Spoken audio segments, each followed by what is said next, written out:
Hello everyone, welcome back to the channel Taste of Home. Welcome to our urban homestead right here in the heart of Johannesburg.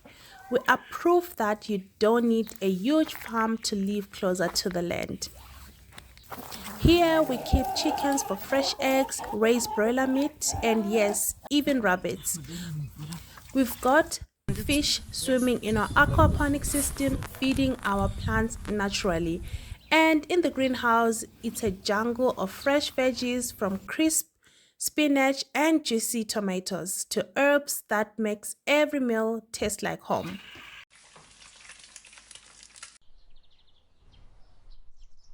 Hi, welcome to our urban homestead in the heart of Johannesburg, where we keep chickens, rabbits, fish, and a greenhouse to grow our vegetables. So as you can see in the backyard, you can see our chickens from there, and on my other side there is the greenhouse where we grow our vegetables. And we also have that other house. At the back of that house we do have some rabbits that we keep. All this we do so that we are able to forage from our own backyard and also pursue a sustainable lifestyle. But here's the real question: are we truly winning at self-sustainability? Is the cost of chicken feed and upkeep worth the eggs we collect?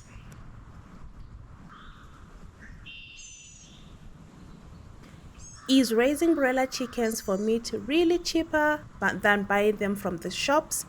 And what about fish? Do they actually save us money while feeding our plants? Here's what I've learned. Homesteading isn't about the size of your space, it's about making the most of what you have. Even a small balcony can grow fresh food. A tiny pond can produce fish and fertilize your veggies. And every seed you plant, every animal you raise, brings you one step closer to knowing exactly where your food comes from.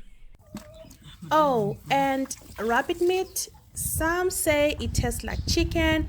Well, we'll find out together in an upcoming video when we process our very own. So stick around because this homesteading journey isn't just getting started. Let us know about your own homesteading journey. Are you thinking about it? Have you already started? But other than that, thank you so much for watching. And if you did like this video, make sure to like, comment, and subscribe. And see you in the next video. If you enjoyed watching this video, make sure to give it a thumbs up and don't forget to subscribe. Also, add in your comments and tell us how your homestead setup is going. And remember, homesteading doesn't have limits. Wherever you are, we can actually start your own homesteading and enjoy food from the backyard. That's the end of the video. Until next time, see you in the next video.